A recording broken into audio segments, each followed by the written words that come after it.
Over here, Gladys, if you could, please.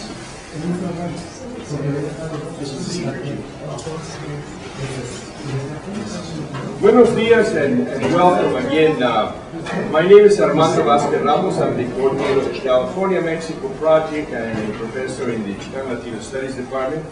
I would like to get the program started. We're webcasting this conference both today and tomorrow. So we want to be as precise as possible. What we have this morning are welcome remarks from our president, President F. King Alexander, the provost of our campus, Dr. Don Opara, and Dean Jerry Reposa, the Dean of the College of Liberal Arts, that will address the opening of this conference in that manner. And then after that, the president of the University of Guadalajara will do an inaugural presentation to begin this conference. In Mexico and Latin America, this is a very formal part of any conference, and there's also a clausura. There's a closing ritual, if you may, that takes place at the end of the conference, and that will be tomorrow at about 6 o'clock. So let me again welcome you for being here and ask Dr. F. King Alexander to come up here and provide us the opening words of welcome for our guests from Mexico. Thank you very much, Dr. King.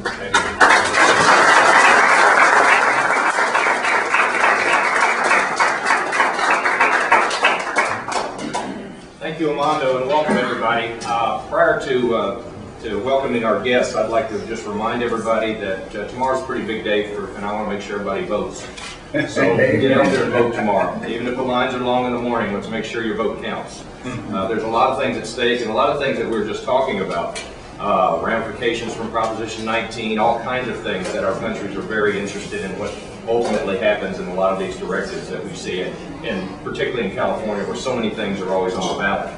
But I'd like to first officially welcome Director General Wadada. Thank you for joining us on our campus and kicking this great conference off. You're always welcome. Universities have been known to be the first to always establish relationships, even long before governments have. And universities have been known to be the last to ever break those relationships. So we're very much welcome your engagement with our campus, with our university, and the opportunities that will produce from these 2 days and these 2.5 days. They'll be here for a week in the area, so we just welcome them with every way we know how, as Cal State Long Beach does, and we look forward to the type of relationships. Their university is very health science oriented, and we understand the costs associated with health sciences. Very, very important. And in many ways, that's why the for-profit higher education industry doesn't go into the health sciences very often, because they can't make as much profit as they thought they could. So we look forward to learning from your university, learning from your experiences, learning from your campuses, and the sharing of faculty and students as we go forward. So thank you all for joining us, and welcome to this conference, and we look forward. I think Provost Parra has a few words of welcome as well. Thank you all.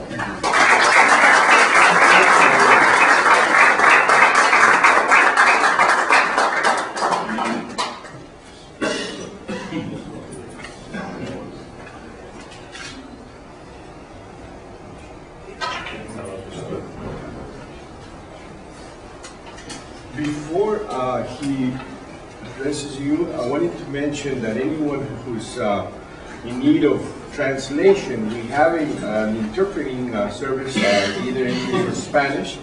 If you would like to get one of the headsets, just walk back there. Il Estrada is back there. He will be doing translating for you, okay? Armando, thank you very much, Mr. President, our other presidents who are very honored guests. We're delighted to have you on campus with us today. Mexico and the United States are neighbors. We're natural neighbors by our geography. We're natural neighbors in partnership in our missions. We are both concerned about educating the young people and people of our countries. Research is central to that education. If we don't have a good basis in research for the teaching that we do, then our teaching loses value. We're delighted to have everyone here today. We're delighted to have you on campus to be talking about this most important project, and we're delighted about this ongoing partnership. We know that we had some some students from your university here a couple of summer before last. It was a wonderful experience for us, and I understand a great experience for the students. I was there for their last session. We look forward only to expanding those kind of partnerships and this wonderful relationship between our countries and our universities. Again, we're delighted to have you here today and look forward to a most impressive conference. Thank you.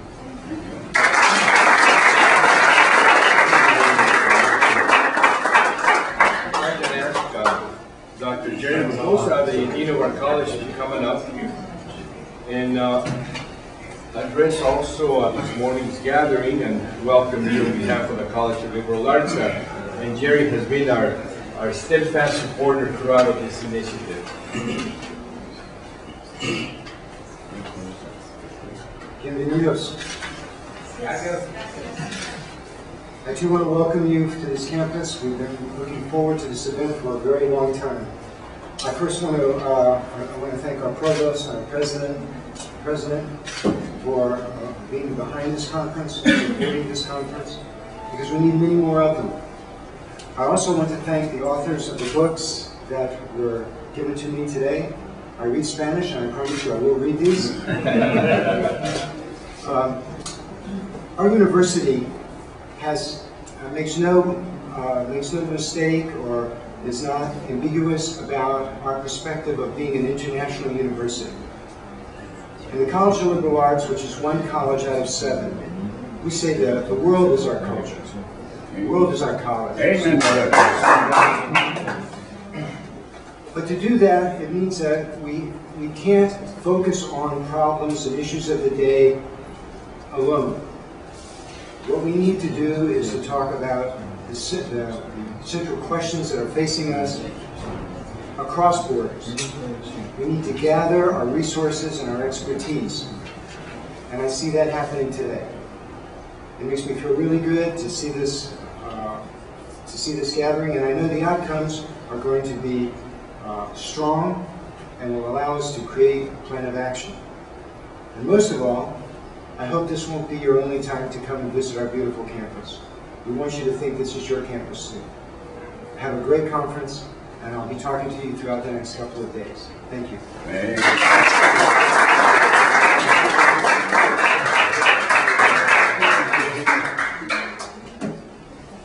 Thank you very much, sir. I'm sorry, academics always forget something. I want to recognize Armando Vasquez Ramos. Oh, thank you. Amen. He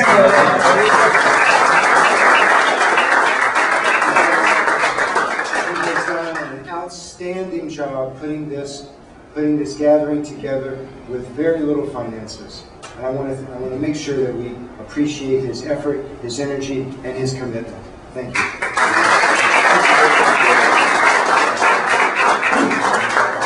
Let me just say a couple of brief comments, because along with us and before President Alexander and the others may have to go during the break, I want to make sure that I introduce some of the folks that are here, starting with Dr. Pedro Tomé, whose article is posted on the website and who comes from Madrid, Spain, a wonderful researcher on this area of Chichimeca studies. Pedro, por favor, saluda.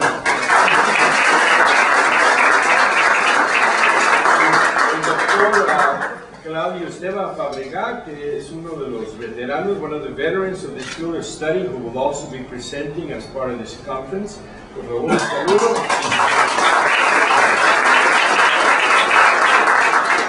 The director of the UNAM here in Los Angeles, José Luis Talancón, por favor, una.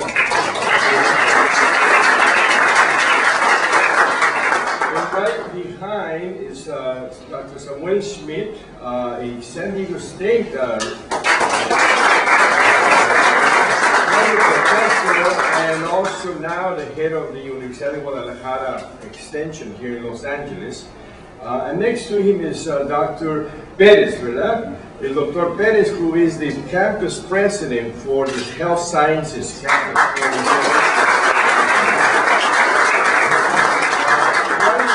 Right in front of me is Dr. Gonzalo Santos, who is here with us from Cal State Bakersfield.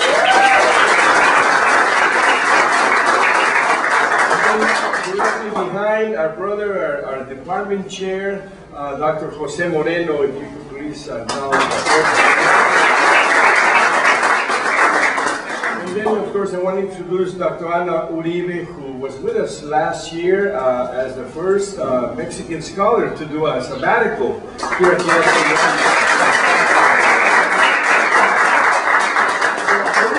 just use this opportunity to mention that this conference will be published. There's a set of 4 books like this one that they publish after every conference, and all of the proceedings, the presentations will be included there. I invite you to glance at them if you have a chance.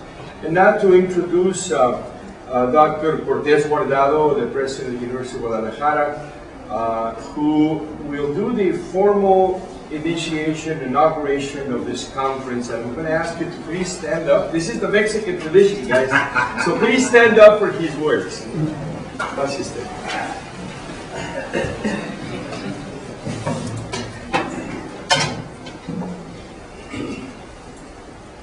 Good morning, everybody.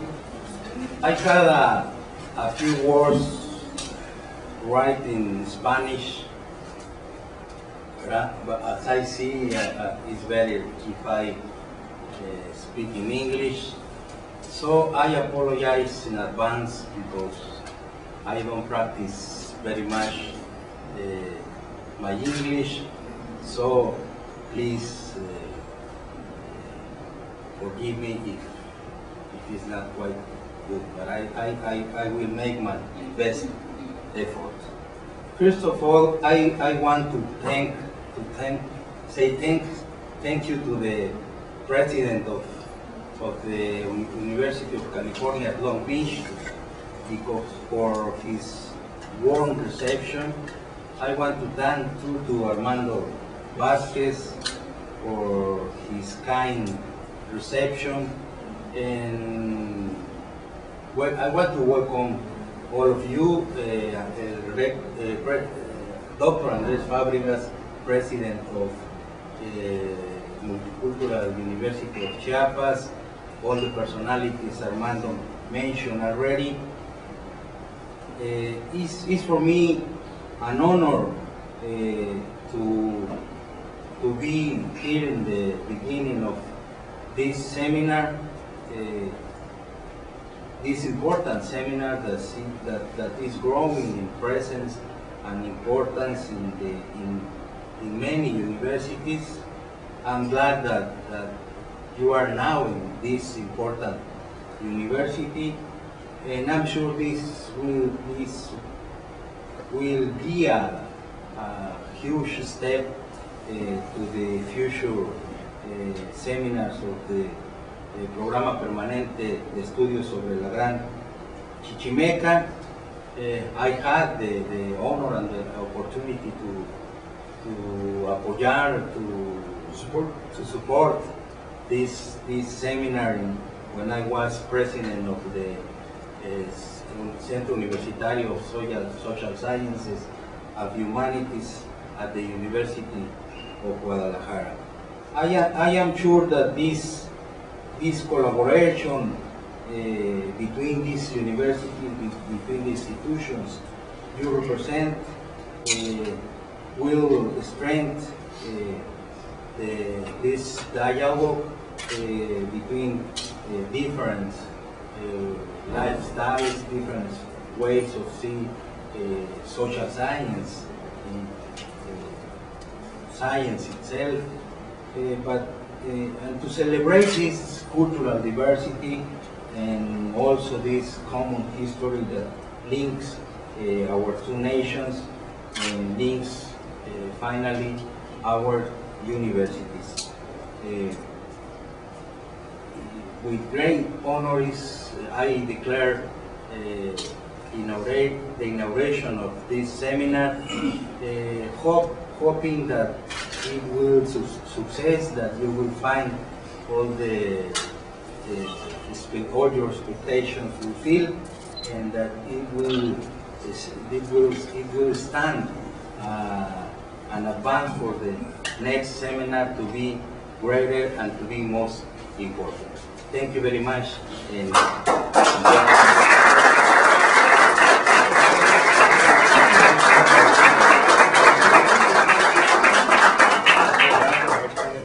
you very much. As they say in church, you may be seated. But we're going to take a break in just a couple of minutes. I would like to just acknowledge that Gloria Sousa Franco has been instrumental in this wonderful preparation. I want to thank her, and I want to thank all of you again for being here. Let's take about a 10-minute break so that we have a chance to set up and initiate the first panel, the presentation by Dr. Gonzalo Santos and Alfredo Figueroa. No, oh, that's right, thank you so much. Ya me estaba brincando. We're going to take... ¿Qué así de breve va a ser? No, estaba brincando el programa. Okay, so... Should we take a break now, or ¿estás listo? Bien, venga. Let's proceed then. Let's proceed with the presentation, the keynote speech by Dr. Fabregas, who is the president of the Intercultural University of Chiapas. Thank you very much.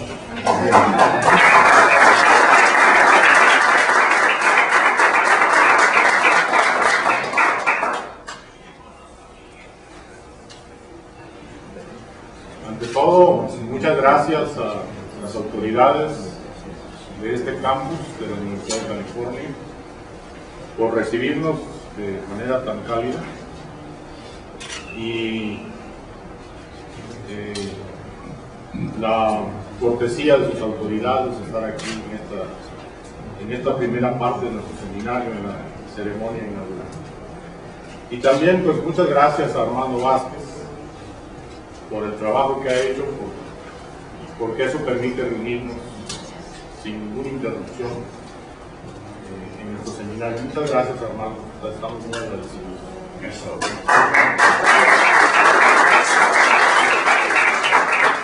Y al señor rector de la Universidad de Guadalajara, nuestro amigo y colega, muchas gracias también por sus palabras de inauguración. Eso.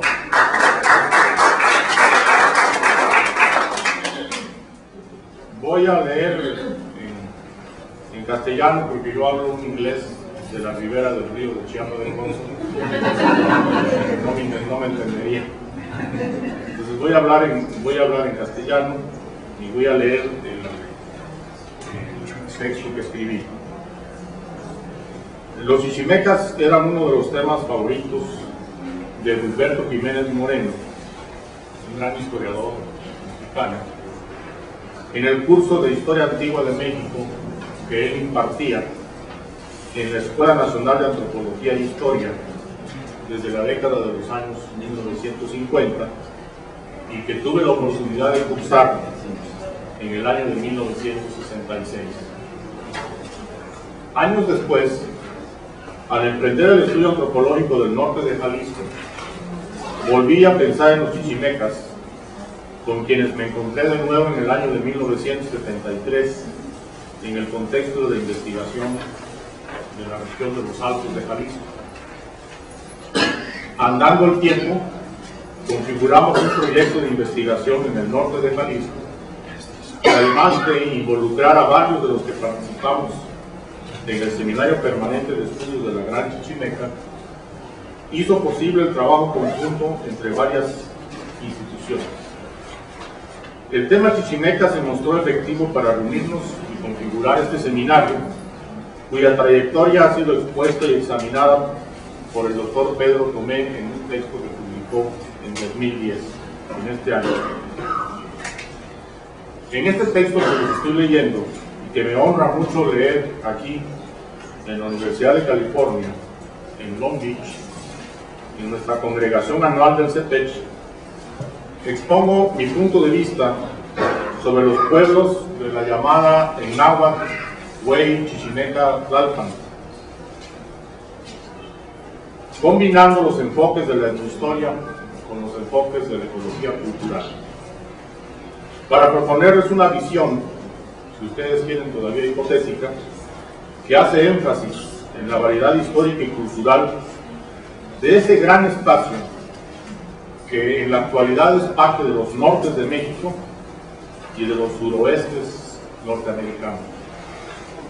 Divido mi exposición en los apartados siguientes. Primero, las múltiples dimensiones de la Gran Chichimeca, comentarios sobre la arqueología y la etnohistoria y el mosaico lingüístico.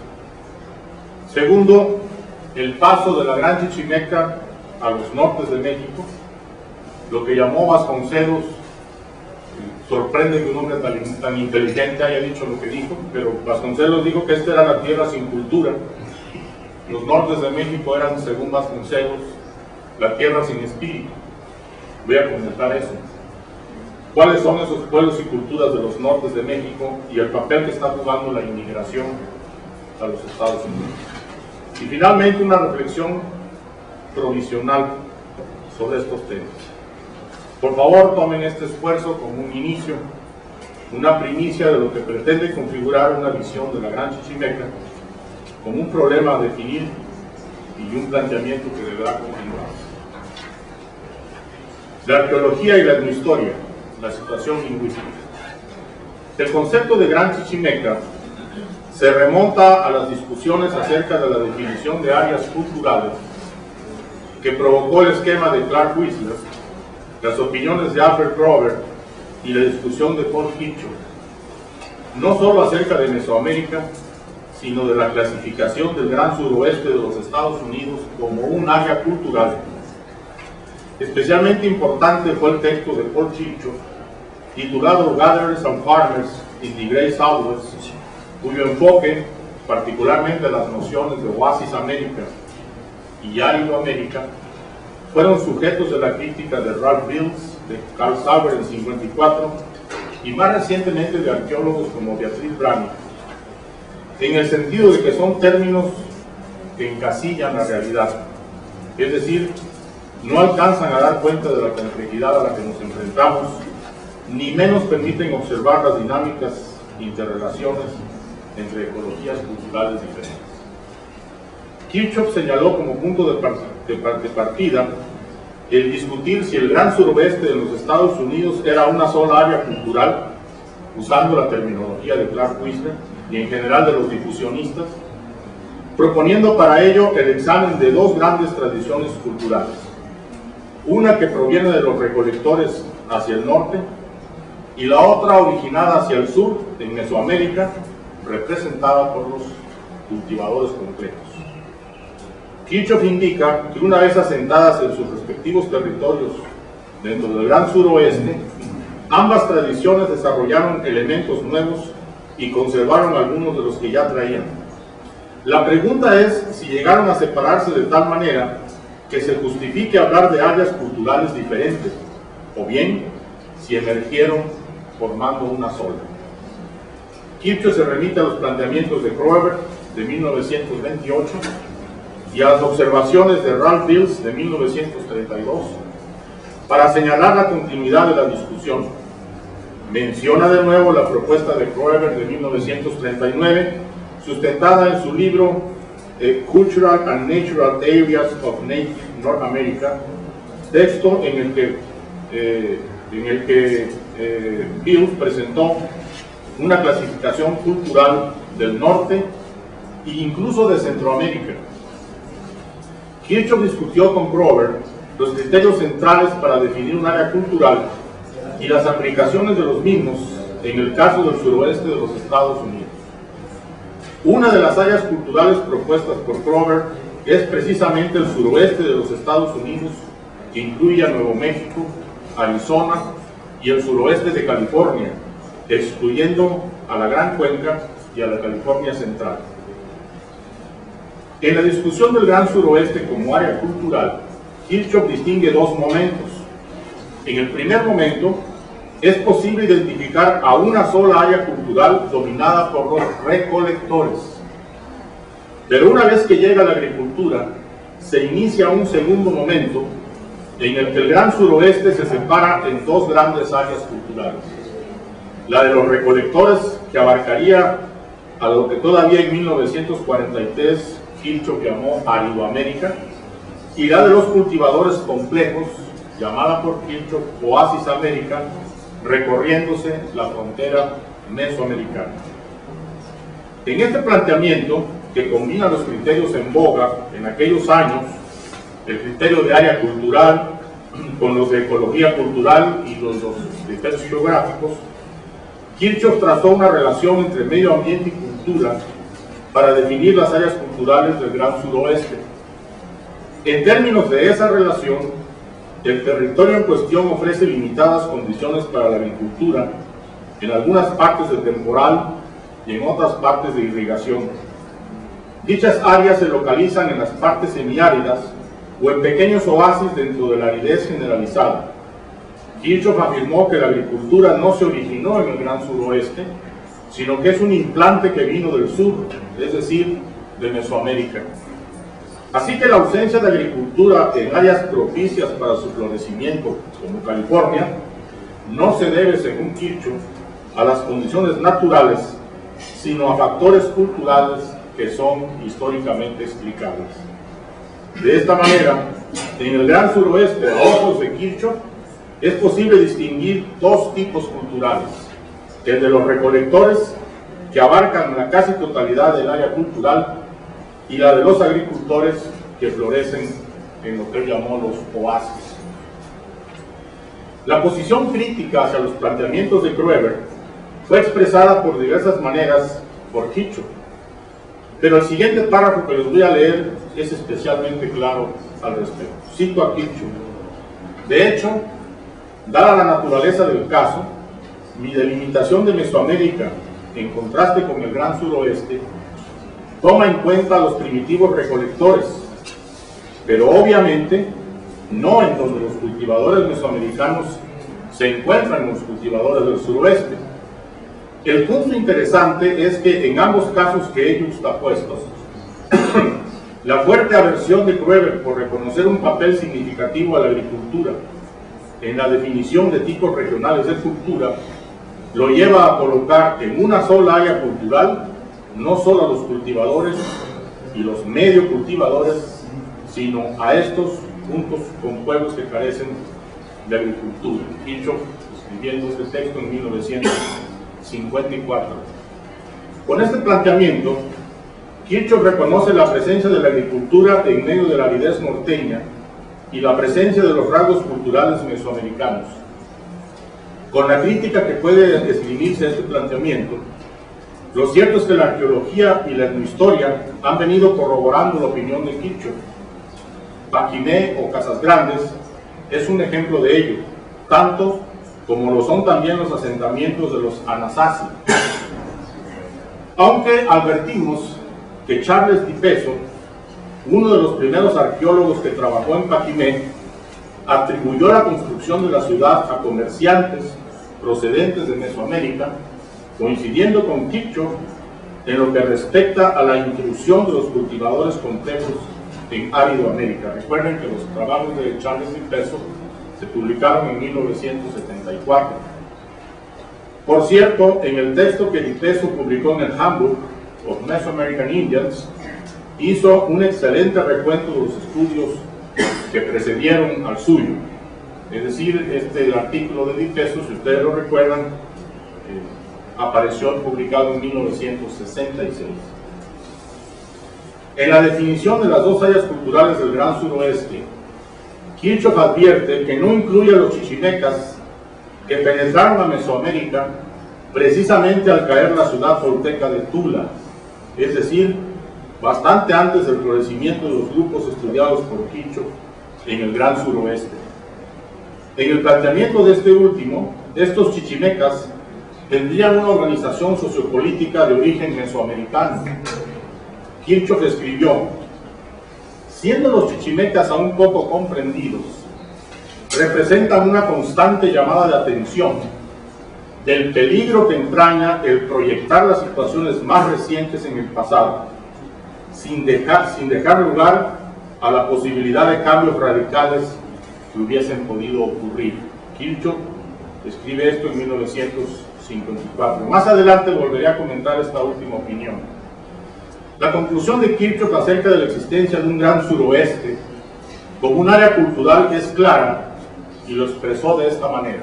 Vuelvo a citar a Kirchhoff: será útil separar estas culturas tanto por nombre como conceptualmente.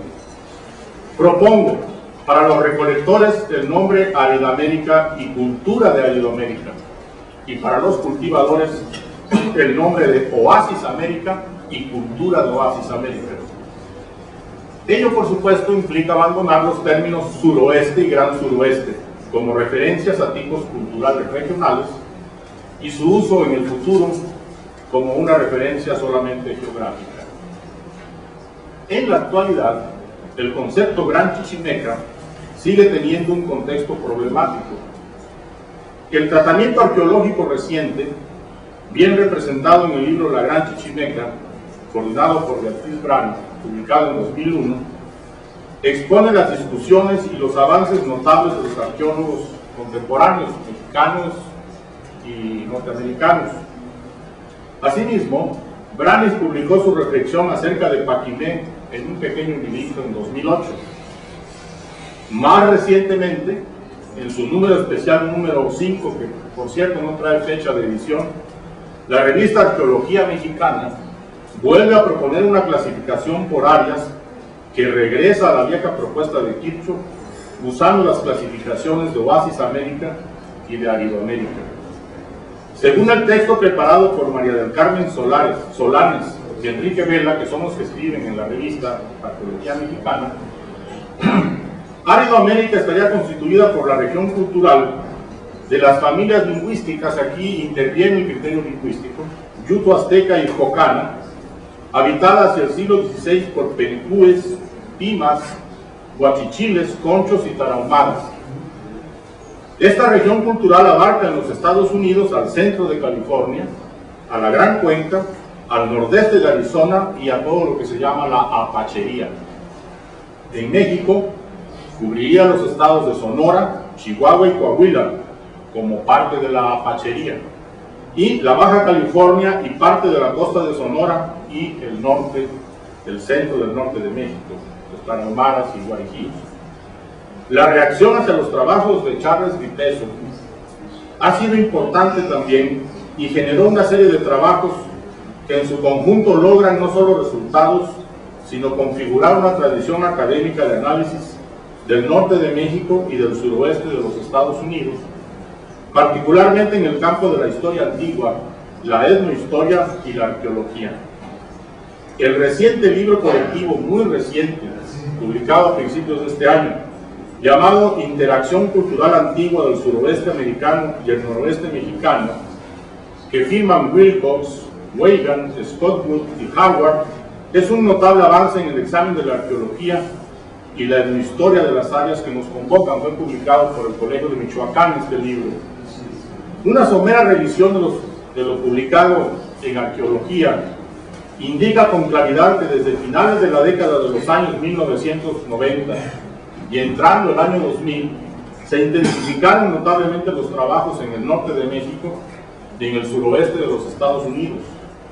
Estos trabajos arrojan resultados que permiten una definición más clara del concepto Gran Chichimeca, que de hecho entró en una nueva fase desde 1991, cuando en el Congreso Internacional de Americanistas, Mary Areti Hertz, la arqueóloga belga que trabaja en México, y Óscar Polanco propusieron abandonar el término Chichimeca para designar una etapa específica del desarrollo cultural en el norte de México. En 1996, John Carpenter y Elisa Villalpando, en el contexto de la reunión de la Sociedad para la Arqueología Americana, hablaron de el mito del mar Chichimeca. En ese mismo año de 1996, la reunión de la Mesa Redonda de la Sociedad Mexicana de Antropología, celebrada en Tepic, Nayarit, retomó el tema por mejores caminos, llamando la atención hacia los resultados de la investigación arqueológica en el occidente de México y las relaciones que los mismos apuntaban con la Gran Chichimeca. Otros congresos, incluyendo varias reuniones de nuestro propio seminario, han contribuido a situar la discusión sobre la base de resultados más firmes.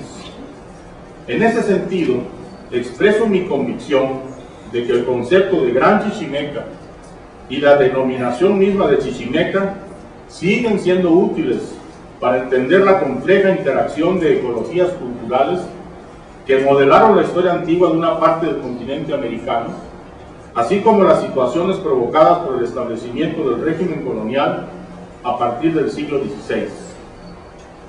En el siglo XVI, llamado el momento del contacto con los españoles, los grupos etnolingüísticos en Árido-América eran, en Baja California Norte, el caña diegueño, el agua ala y el cochimí; en Baja California Sur, Laymun, Guaycura y Pericú; en Sonora, Quiligua, Pápago, Pima, Seriópata, Joba, Caíta, Guasave y Tahué; en Chihuahua, Tarahumara y Suma Cumane; en Coahuila, los Conchos y los Tobosos; en Durango, los Tepehuanos y los Acaxí; en Nayarit, los Coras; en Zacatecas, el Cascán; en San Luis Potosí, el Huachichil; en Querétaro, el Pima; en Guanajuato, el Guamare; en Tamaulipas, el Pinto; y en Nuevo León, los Boboles y los Cacastes.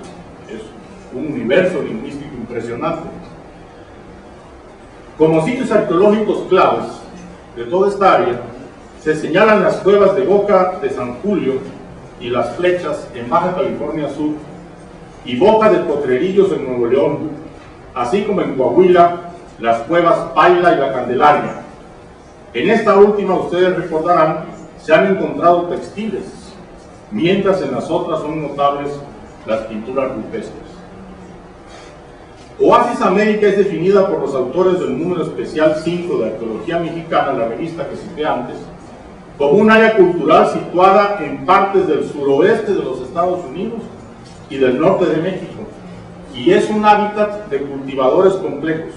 Incluiría 3 tradiciones culturales: la Anasazi, la Jojocan y la Mogollón. Precisamente Paquimeo Casas Grandes es un sitio que pertenece a la cultura Mogollón. La ciudad comenzó su construcción en 1205 y sucumbió en 1261 después de Cristo, es decir, 56 años de habitación continua, según los últimos trabajos de Beatriz Brand. Pero ¿qué pasa con los chichimecas? ¿Por qué es tan complicado definirlos? Mi respuesta es que debemos comprender los contextos en que la discusión se inició hacia principios del siglo XX, con los afanes difusionistas y algunos evolucionistas, representados en los planteamientos de antropólogos como Kroeber, Beals, Kirchhoff, así como los geógrafos culturales como Sauer, para iniciar la solución a esas interrogantes. Más que discutir la arqueología y la etnohistoria, los planteamientos de estos antropólogos que mencioné se referían al momento del contacto, o cómo era la situación a la llegada de los españoles. En la respuesta de por qué la situación problemática en la definición de los chichimecas, interviene también la tardía presencia en el norte de México de las instituciones mexicanas encargadas de los estudios antropológicos. Fíjense nada más, el Centro Regional del Instituto Nacional de Antropología e Historia llega a Sonora hasta 1972. Apenas en 1985, Beatriz Brand estaba discutiendo su tesis de doctorado en la UNAM. Por cierto, la tesis de Beatriz se tituló La frontera protohistórica Pima-Ópata en Sonora. Y ahí se hace una propuesta de cómo entender el concepto de Gran Chichimeca. Antes de Brand, ya mencioné a Charles Tipezo, que había trabajado en Chihuahua, a William Worsley y a Thomas Bowen de la Universidad de Arizona, que habían trabajado en Sonora, y lo mismo a Manuel Robles, que trabajó también en Sonora. Finalmente es necesaria una relectura de los historiadores que escribieron durante el periodo colonial, las fuentes o cronistas, como se les conoce en el medio académico mexicano.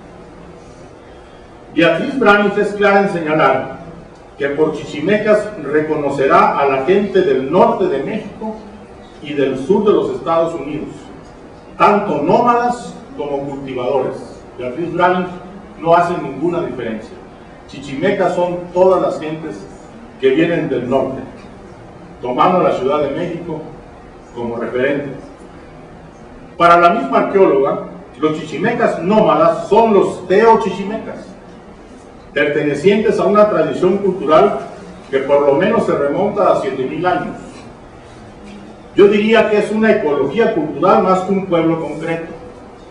Es una estrategia para transformar el medio ambiente natural en un medio cultural a través del nomadismo, los teochichimecas.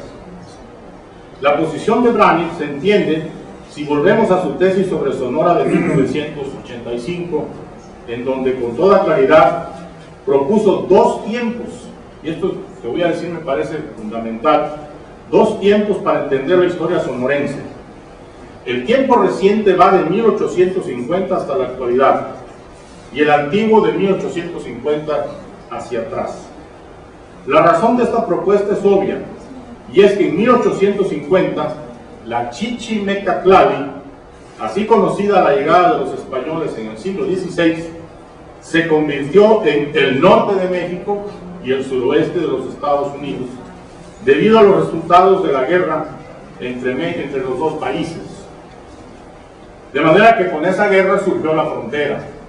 La Chichimecatlali quedó partida, y desde ese momento empezamos a hablar del suroeste de los Estados Unidos y del norte de México. Acordémonos que los resultados de la guerra fue la pérdida de 2 millones de kilómetros cuadrados que se quitaron a la nación mexicana. Si tenemos en cuenta este vital hecho histórico, la gran Chichimeca de la que habla Brani es el hábitat de la gente del norte de México y del suroeste de los Estados Unidos en los términos actuales, tomando como referencia geográfica el centro de México. Se aclara también la propuesta neutral de Kirchhoff de abandonar los términos gran suroeste y suroeste y sustituirlos por una terminología acorde con la clasificación cultural geográfica, acorde con él mismo que había propuesto Mesoamérica, Oasis América y Árido América. Es decir, en el trazo definitivo de la frontera entre México y los Estados Unidos en 1850 es lo que añade nuevos factores al problema de clasificación, partiendo a la Gran Chichimeca en el norte de México y el suroeste de los Estados Unidos. Mi hipótesis es que los chichimecas son los grupos originarios prehistóricos que en un sitio del actual norte de México, en Chicomosto, iniciaron su migración hacia el sur, hacia los valles centrales de México, penetrando en el área cultural que Kirchhoff llamó Mesoamérica. Por esa razón se le complicó el problema a Kirchhoff. Los chichimecas son los fundadores de Mesoamérica y no al revés, como él pensaba. Ello no quiere decir que son los introductores de la agricultura, que ya existía a la llegada de estos grupos a los valles centrales, pero son parte de una dinámica poblacional que debe entenderse para comprender qué era Mesoamérica al momento del contacto. Y acuérdense de la cita que les leí de Kirchhoff. Él hace la advertencia de que no se puede traspolar históricamente lo que son hechos recientes. Por hechos recientes él estaba advirtiendo que Mesoamérica es la clasificación de un área cultural para entender el centro de México a la llegada de los españoles. A la llegada de los españoles. Y eso es muy importante, porque hemos interpretado Mesoamérica como un término intemporal que Kirchhoff inventó para clasificar la historia del Valle de México en cualquier momento. Y Kirchhoff en esa cita que les leí es muy claro. Mesoamérica es un término planteado para entender cómo estaban las áreas culturales del México prehispánico en el siglo XVI. Veamos, los primeros grupos procedentes de Chicomosto en llegar a Mesoamérica son los famosos chichimecas de Xoloc, que sustituyen a los toltecas al derrumbarse la gran ciudad de Tula. Hacia 1120, desde la gruta de Tepeapulco, Xoloc ordena la ocupación del extenso territorio tolteca, es decir, los actuales sitios de Tutotepec, Meztitlán, Actopan, Atotonilco e Ixmiquilpan, situados todos en el actual estado de Hidalgo. A toda esa tierra, Xoloc ordenó bautizar como Chichimecatlali, la gran Chichimeca. Así que la Tula de los toltecas fue durante siglos la frontera chichimeca, es decir, no es posible entender el problema chichimeca pensando en fronteras fijas, sino más bien en puntos flexibles de contacto entre la Gran Chichimeca y Mesoamérica. Examinemos cómo presenta este momento el historiador Fernando de Alba Ixtlilxóchitl, escribiendo a principios del siglo XVII. Dice Ixtlilxóchitl: habían pasado 5 años que los toltecas habían destruido y estaba la tierra despoblada, cuando vino a ella el gran chichimeca Xolotl a poblarla, teniendo noticia por sus exploradores de su destrucción, que fue en el año de 963 de la encarnación de Cristo nuestro Señor, a quien llaman Macuilitecpa, el cual salió, o sea, Xolotl, hacia la parte septentrional de la región y provincia que llaman Chicomozco, y habiendo entrado por los términos y tierra de los toltecas hasta llegar a la ciudad de Tula, cabecera de su imperio, en donde halló muy grandes ruinas despobladas y sin gente, por lo que no quiso hacer asiento en Tula, sino que prosiguió con sus gentes, enviando 100 exploradores por delante, para que viesen si hallaban alguna de la gente que hubiese escapado de la destrucción y calamidad de esta nación. Si Xolotl ocupa las ruinas de Tula, y en ese momento ordena que a toda esa área se le llame Chichimecatlán. Juan de Torquemada, cuya obra vio la primera edición en Sevilla en 1615, escribe: hacia las partes del norte, en contra de la Ciudad de México, y en grandísima distancia apartada de ella, hubo unas provincias, y puede ser que al presente las haya, cuya principal ciudad fue llamada Amaqueme, y cuyos moradores en común y genérico vocablo fueron llamados chichimecas, gente desnuda de ropas de lana, algodón, ni otra cosa que sea de paño o lienzo, pero vestida de pieles de animales, feroces en el aspecto y grandes guerreros, cuyas armas son arco y flechas. Su sustento ordinario es la caza, que siempre siguen y matan, y su habitación en lugares cavernosos, porque como el principal ejercicio de su vida es montear, no les queda tiempo para edificar casas. Tomaron nombre de chichimecas estas gentes, que así se nombraron, del efecto de su nombre, porque su nombre significa chichimeca, que quiere decir chupador o mamador. A lo mejor por eso en México decimos no mames, güey.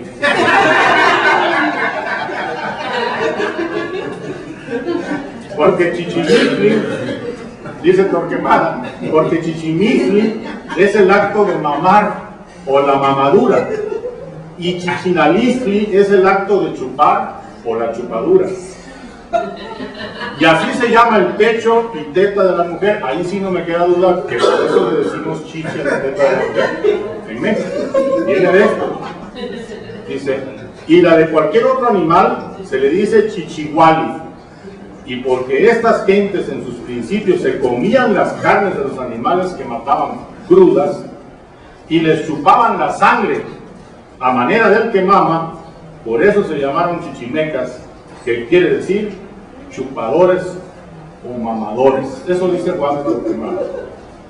Sigue Torquemada, en las páginas que siguen a este párrafo, escribiendo cómo Xolotl ocupa los valles centrales de México una vez que ha caído Tula, como ya se los mencioné.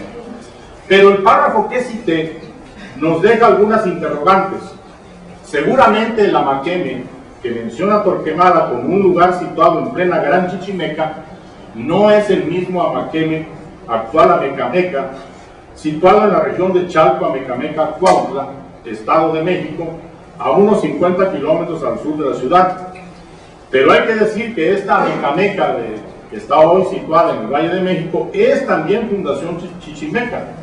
Y aquí voy a leer lo que dice al respecto el historiador náhuatl Chimalpaín Cuautlehuamitzi en los términos siguientes. Dice Chimalpaín: año 9 Conejo, 1306, muerte de Atonantzin, Teutli, caballero chichimeca, señor de Amaquemeca, que gobernó durante 66 años, pero que solo durante 2 vio a la gente llegada de pánico. Desde la fundación de Amaquemecan hasta su muerte, gobernó 38 años. ¿Quiere esto decir que la Mecameca del Valle de Chalco tomó su nombre de la Amaqueme de la que provienen los fundadores? Pues lo más probable es pensar que sí. En todo caso, el cuadro de peregrinaciones chichimecas hacia los valles centrales de México va cobrando sentido conforme uno va leyendo las páginas de los historiadores de la época colonial, como un permanente flujo de grupos que van llegando desde el norte a los valles centrales a fijar su residencia y a formar nuevos territorios.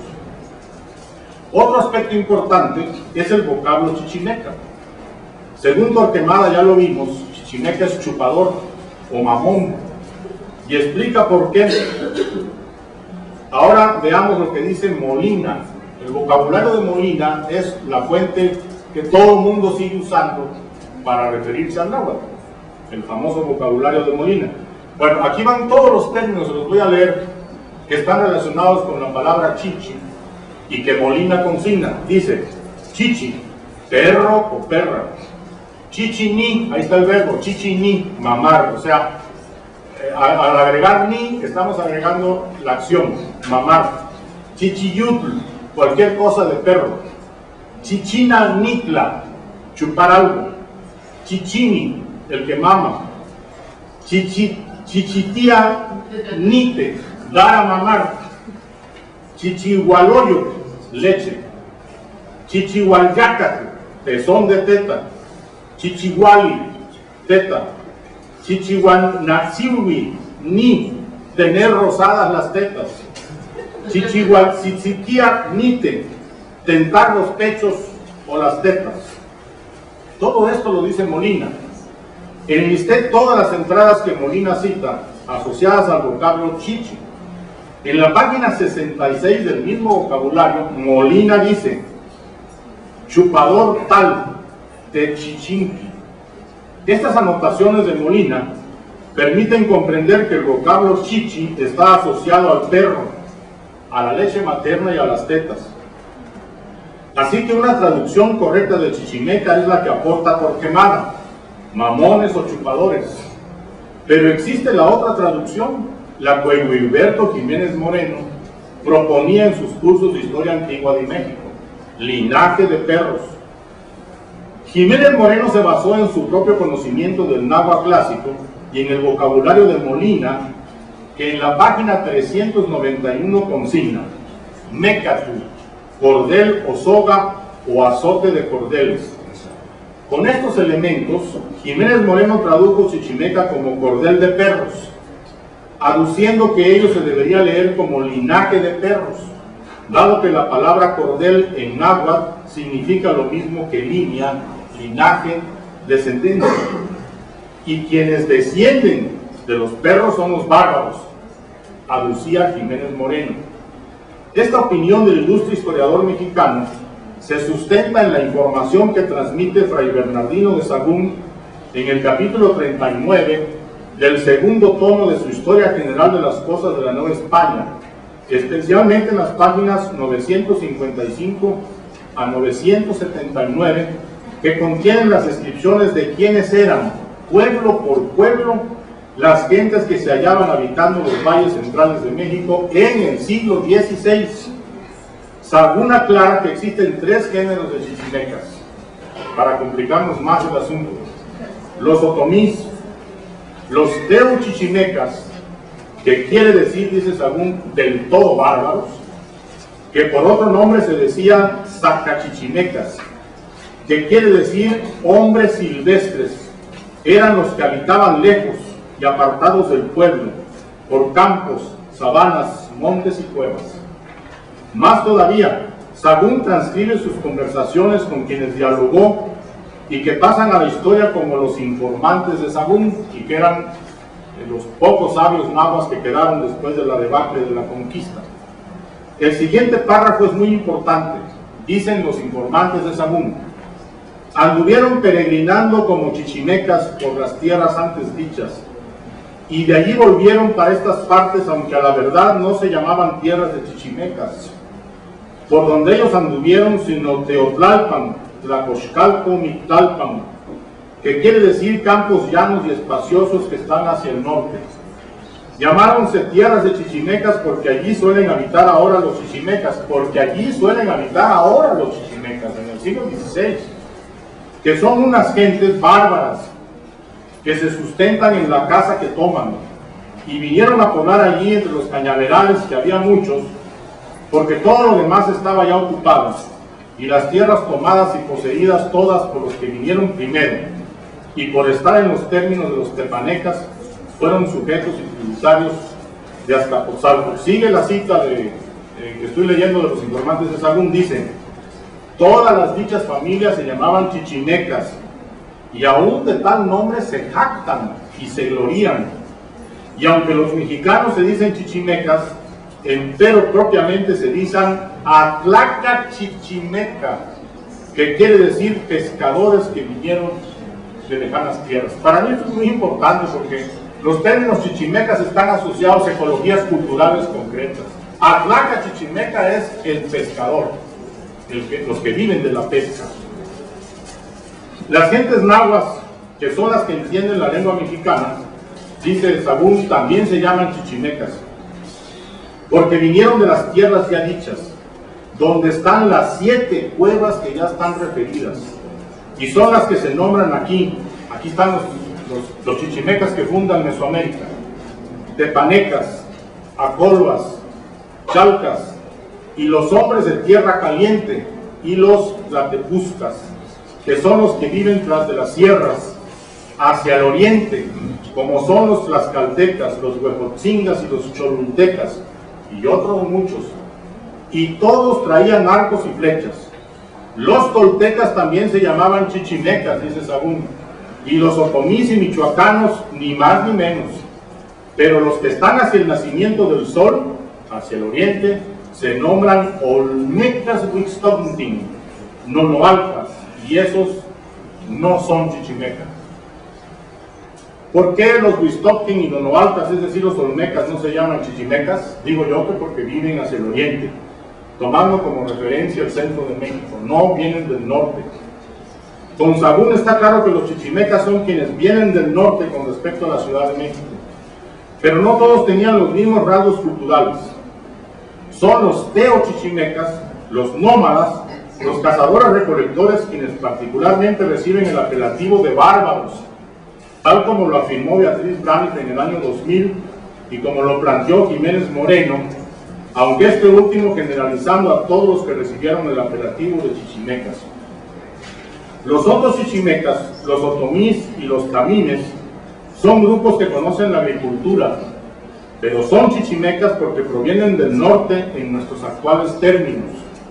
Estas aclaraciones de Sahagún se corresponden con la clasificación de Kirchhoff de Árido América, los nómadas cazadores recolectores, y Oasis América, los cultivadores.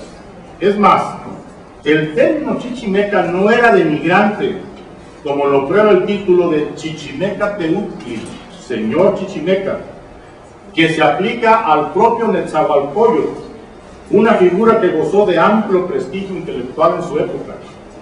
Mi hipótesis es que el término chichimeca adquirió el significado de salvaje al momento en que se iniciaron las diferenciaciones entre ecologías culturales, es decir, entre los cazadores recolectores y los agricultores, en términos de un cierto prestigio civilizatorio entre los pueblos originarios, obviamente antes del establecimiento del régimen colonial.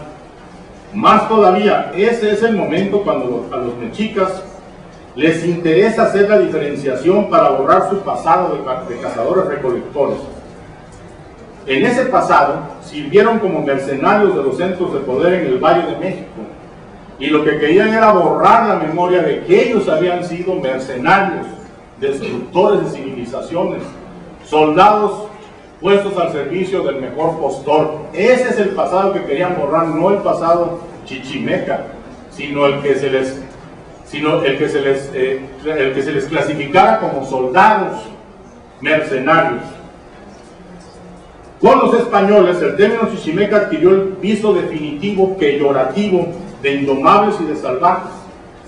Estos chichimecas salvajes a los que se refieren los españoles son los grupos nómadas que les impedían el paso a las minas y que atacaron con constancia las vías de comunicación entre los principales centros coloniales. Son los mismos chichimecas que se enfrentaron en la batalla del Mixtón a los ejércitos del virrey Antonio de Mendoza al mando de Tenamaxtli. Así que digo yo, el estereotipo de salvajes aplicados a los chichimecas se intensificó y adquirió el significado peyorativo en el contexto del régimen colonial. Parafraseando a Guillermo Monfil, el término chichimeca salvaje es una categoría del régimen colonial. Los teochichimecas, los salvajes a los que se refiere Beatriz Brani, están relacionados con los tlaxcaltecas. Es también otro de los 7 grupos que parten de Chicomoztla. Históricamente se asocian a la fundación de Tlaxcala, de tal manera que hacia 1290 se habla del grupo Texcalteca, como aquel que está configurado por teochichimecas y tlaxcaltecas. Los teochichimecas se encuentran también asentados a las orillas del lago de Texcoco y dieron origen a los linajes gobernantes de tan importante centro político del México antiguo. De esta manera, cuando en el siglo XVI y siguientes los tlaxcaltecas acompañan a los españoles a la colonización de la Gran Chichimeca, estaban regresando a sus territorios de origen, solo que transculturados, es decir, como cultivadores complejos y en términos de Kirchhoff, como mesoamericanos. Los chichimecas totolimpanecas son los fundadores, hacia 1268, de Amecameca, situada hoy en el Estado de México. Son estos chichimecas de quienes se habla en la crónica, como la que escribe Chimalpaín Cuatleuanitzin, que de paso él mismo reconoce sus orígenes chichimecas. Así que mi hipótesis, desprendida de este examen, comprende lo siguiente. Primero, en el examen de la Gran Chichimeca debemos separar la situación prehistórica y arqueológica del norte de México y del gran suroeste de Norteamérica y contextualizar las ecologías culturales concretas surgidas en ese vasto territorio. Dos, entender a los chichimecas históricos a partir de la fundación por cholos de la Chichimeca Tlali, una vez que desaparece la altura de los toltecas. 3. Entender la reacción mexica ante sus propios orígenes y su ambigüedad en reconocerse como chichimecas, al mismo tiempo que rechazaban el calificativo para no ser asociados con un pasado salvaje de soldados mercenarios. Es en el siglo XVI, con la presencia de los españoles, que el término salvaje se extiende a todos los chichimecas del momento, los grupos de cazadores-recolectores que habitaban hacia el norte de la Ciudad de México. Y 4. Lo que hoy es esa gran chichimeca, los nortes de México y los suroestes de los Estados Unidos, creo yo que solo serán comprensibles desde las perspectivas de las varias ecologías culturales que cada grupo elaboró como la mejor manera de manejar y adaptarse a las condiciones de los medios ambientes de que dispone. Y voy a terminar con lo siguiente, de la Gran Chichimeca al norte de México.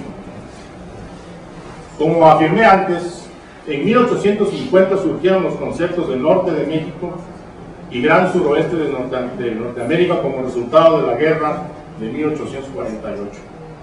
A partir de ese momento se enfatizó una visión del norte de México muy particular que ilustra la anécdota siguiente. Una mañana, allá por 1985, en Querétaro, se celebraba una reunión de los institutos de cultura del país. Presidía esta reunión el subsecretario de Cultura de la época, 1985.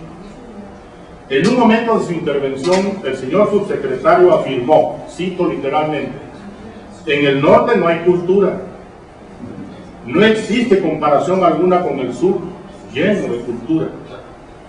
Con esta afirmación, el mencionado funcionario se refería a la supuesta ausencia en el norte de México de ciudades arqueológicas, de una elaborada gastronomía, de artistas plásticos de renombre universal y aún de escritores.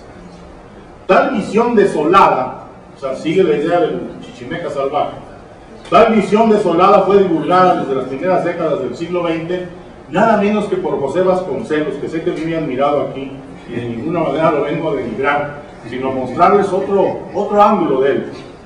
Dice don José: la cultura se termina después de la quemada Zacatecas.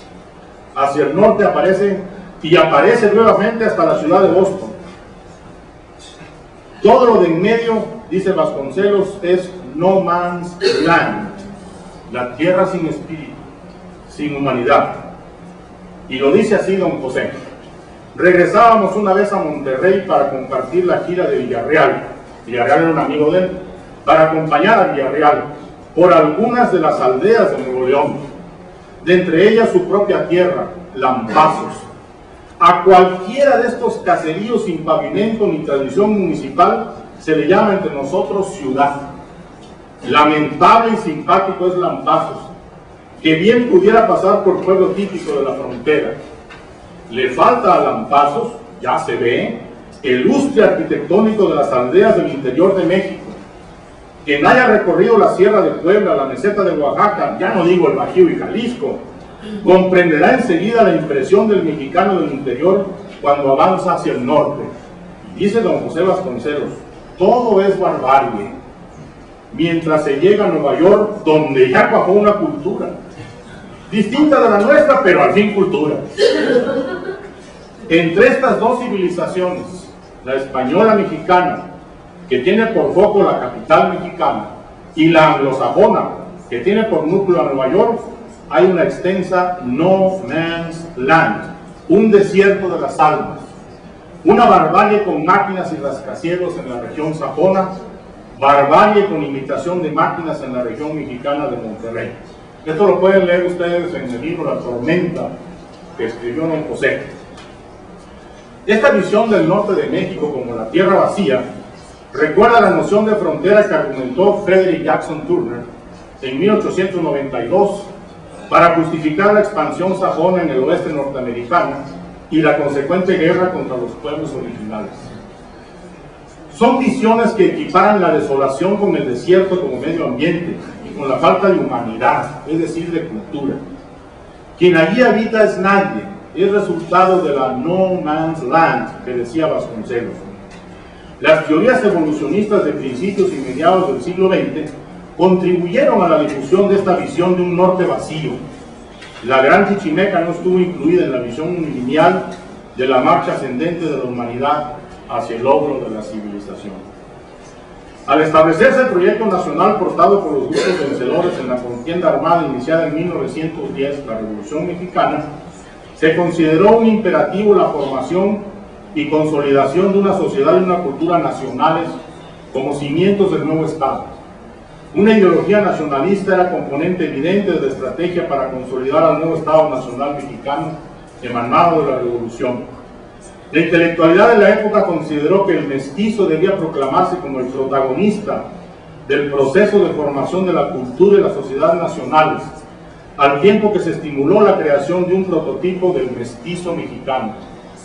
Por razones complejas que no voy a discutir en esta ocasión, el Estado Nacional Mexicano se abocó a establecer un complejo de símbolos de esa cultura nacional imaginada, tomándolos del centro occidente del país, y más específicamente del estado de Jalisco. En esa euforia mestiza, los pueblos indios y otros núcleos de población fueron excluidos de la iconografía nacionalista. El Estado Nacional Mexicano puso en práctica una política de asimilación de la variedad cultural, concebida como un obstáculo, la variedad cultural, concebida como un obstáculo para consolidar la sociedad nacional. La antropología jugó en ese contexto un papel central. En efecto, los antropólogos mexicanos, como parte de la intelectualidad nacionalista del momento, apoyaron la integración asimilacionista de la población indígena.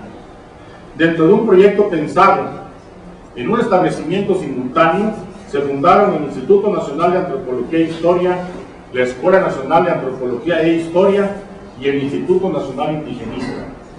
Se separó a los pueblos originarios históricos, a los que se asimiló al pasado del Estado Nacional Mexicano, concibiéndolos como parte de la formación de la nación, pero se excluyó a los habitantes de la Gran Chichimeca, a los pueblos que habitaron las amplias tierras de los nortes de México y del sur de los Estados Unidos según la realidad política surgida en 1850. La política indigenista se centró en los pueblos mesoamericanos y en el indigenismo aplicado en el norte fue una copia fiel de los postulados del indigenismo mesoamericano. Por supuesto, la visión desolada del norte de México nada tiene que ver con la riqueza cultural de esta parte del país. Desde los grupos chichimecas hasta los constructores de casas grandes, las estrategias de ecología cultural practicadas fueron eficaces para manejar los medios ambientes y hacerlos los escenarios de la creatividad cultural. Las culturas y sociedades contemporáneas del norte de México son vitales en la explicación del perfil cultural del México contemporáneo. Los modelos de cultura adoptados por los inmigrantes mexicanos en los Estados Unidos están en relación estrecha con las culturas del norte de México.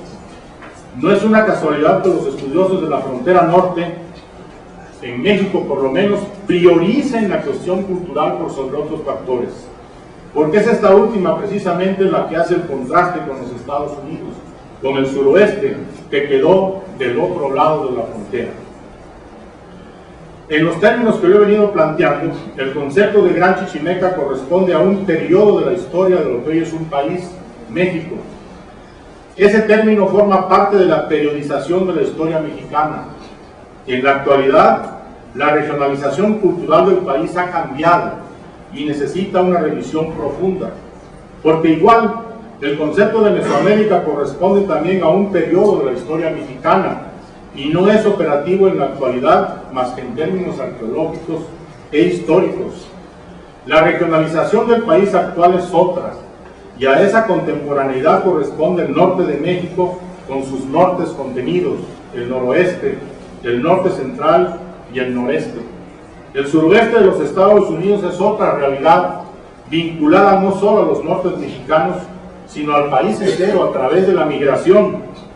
Las fronteras norte y sur de México se tocan constantemente como un resultado de las oleadas migratorias que buscan establecerse en los Estados Unidos. Prácticamente de todos los rumbos de México parten diariamente los caminantes que van en búsqueda de una vida mejor, para descubrir muy pronto las realidades de un camino plagado de peligros. La reciente masacre de 72 emigrantes latinoamericanos, ocurrida en el estado de Tamaulipas, es solo una terrible muestra de ello. Lo cierto es que estas corrientes humanas llaman la atención no solo a los problemas complejos de una América Latina que se debate en las realidades del subdesarrollo y en partes de ella del infradesarrollo, sino que a lo largo de una historia, por lo menos desde que tenemos noticia de ella a través de la prehistoria, la arqueología o la historia, los flujos de población norte-sur han formado parte de las dinámicas de lo que hoy es nuestro país. Una reflexión provisional, con ello termino. Bajo el término de chichimecas, se englobó en el pasado precolonial de México un conjunto de pueblos que originalmente se distribuyeron, hasta lo que sabemos en la actualidad, a lo largo y ancho de los amplios territorios cubiertos por lo que en nuestros días es el suroeste de los Estados Unidos y el norte de México. Dichos pueblos vivieron de la cacería y la recolección, aunque hubo grupos que conocieron la agricultura. En el siglo X, varios de estos grupos iniciaron migraciones hacia lo que son en la actualidad los valles centrales de México, que en la época dicha incluía una amplia zona lacustre formada por las lagunas de Xochimilco, Texcoco y Chalco. Los primeros de estos grupos norteños procedentes del mítico Chicomosto en arribar a la Náhuac fueron los conocidos como los chichimecas de Xolotl, que se establecieron en la región dominada por la ciudad de Tula, en el actual estado de Hidalgo, abandonada hacia la época de la ocupación chichimeca. Es Xolotl quien impone el nombre de Chichimeca Tlali al territorio ocupado por su pueblo. Los chichimecas fueron ocupando el centro de México, arribando en oleadas sucesivas y aculturándose en un tiempo relativamente corto. Pasaron de la cacería y la recolección a la agricultura, misma que después llevaron a sus territorios originales en sucesivos movimientos poblacionales. Ese paso no significó el abandono de las técnicas de cacería, sino su desplazamiento a un segundo plano en la producción de alimentos. El mismo Xolotl instauró en Tula una especie de criadero de venados para que los chichimecas tuvieran cacería al alcance mientras se convertían en agricultores plenos. Hizo un criadero y los mataban a flechazos para que no se olvidaran de su pasado.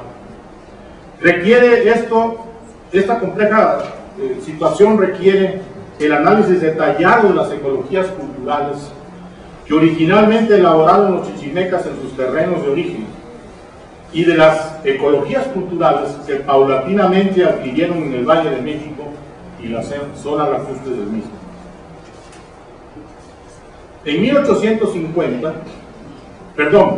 En la actualidad solo existe un grupo etnolingüístico que se autonombra chichimeca en México, y es el que habita en San Luis de la Paz, estado de Guanajuato, y habla chichimeco jonás. Esta lengua está actualmente clasificada dentro de la familia otomangue y es usada en 40 localidades del estado de Guanajuato, incluyendo Misión de Chichimecas. Los antiguos pueblos que los españoles nombraron chichimecas han desaparecido en su mayoría, quedando en la actualidad los pames de San Luis Potosí como representativos de aquellos pueblos. En 1850, los resultados de la guerra entre Estados Unidos y México incluyeron la delimitación de la frontera actual, trazada a lo largo del cauce del río Bravo, haciendo aparecer el suroeste de los Estados Unidos y el norte de México. A partir de esa fecha, la cuestión chichimeca dio un vuelco, generándose una discusión entre arqueólogos y etnohistoriadores que al final retoma las conclusiones de Beatriz Brani para hablar de la Gran Chichimeca hasta 1850 y después de esa fecha nombrar a los territorios por su geopolítica actual, el norte de México y el suroeste de los Estados Unidos.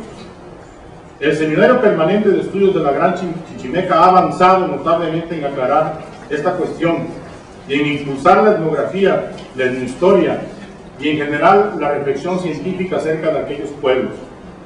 Son pueblos que habían sido excluidos de la historia nacional mexicana, además de que se les ha escatimado su papel de fundadores de Mesoamérica y hacedores de uno de los conjuntos de sistemas agrícolas más complejos de la antigüedad, como los desarrollados alrededor del área lacustre del Valle de México. Mucho camino nos queda por recorrer. Los idiomas que hablaban los chichimecos están emparentados con lenguas que aparecen tan lejanas entre sí como el chiapaneca o el triqui.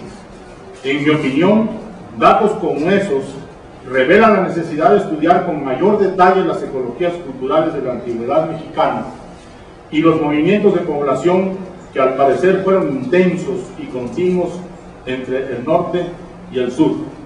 Y el esfuerzo que lleva a cabo el CETECH, creo yo, que arrojará importantes resultados por ese camino. Hay una amplia bibliografía para quienes quieran seguir la discusión. Muchas gracias por su paciencia.